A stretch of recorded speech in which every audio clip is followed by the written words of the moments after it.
All right, in this lesson, we're going to be looking at the possible ganchos on the follower's back step. We have ganchos on both the back and the front step. However, I generally avoid the ganchos on the front step because really it's just a reversal into what a back step would be. So if we're looking at ganchos on the back step, we have the same possible options using the right leg or the left leg. And what you can do with each leg has a lot of variation.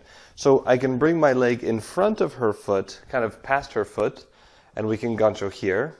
And notice I'm bending my knee and receiving this on a very bent knee that she can kind of bend in towards her. There's no weight on it, so she can really kind of form that in the shape of her hook.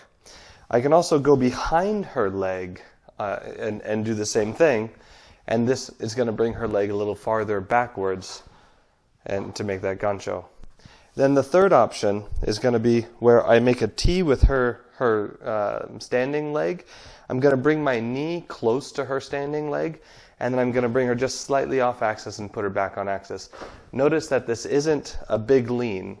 So what I don't like, the ganchos I don't want, is something like this, where there's a big lean. This is completely unnecessary.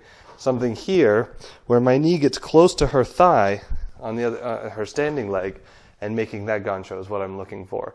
This particular one is weighted, so I have my weight on my standing leg, or on my right leg mostly, and a little bit on the left. So the first two you can use completely unweighted, and the third one you have weight on it. We'll show you those from another angle, kind of looking at it from here. I go in the front, in the back, and at the side. The same is true with my left leg, here, here, and here. All the same ganchos with the left and the right, and you can do this going on either one of her back steps. So whether she takes an ocho to the right or takes an ocho to the left, all of these are possible. We'll show you the ones to the left now.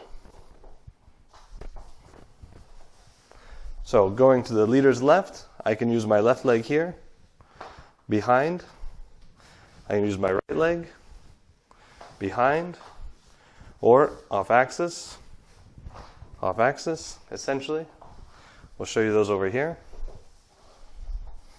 In this position, here, either one of these, in front, off axis, all of these are possible. So work through these. These are all just on the back step. There's kind of 6 variations. It's the identical gancho, but there's just some different places you can put your leg leaders. The reason I don't want to do this on the forward step, let's say if she does forward ochos, I don't like this gancho where she takes the forward ocho and I reverse her into that. It's really just the same as a back gancho. There's nothing different, or the gancho from the back step. So I prefer to just take those ganchos from back steps. I've heard from many followers they don't like that particular step forward and come back into the gancho. So I generally try to avoid those ones. All right. So once you've gotten these ganchos from the follower onto the leader, move on, and we'll show you ganchos that the leader can do on the follower. All right. We'll see you in the next lesson.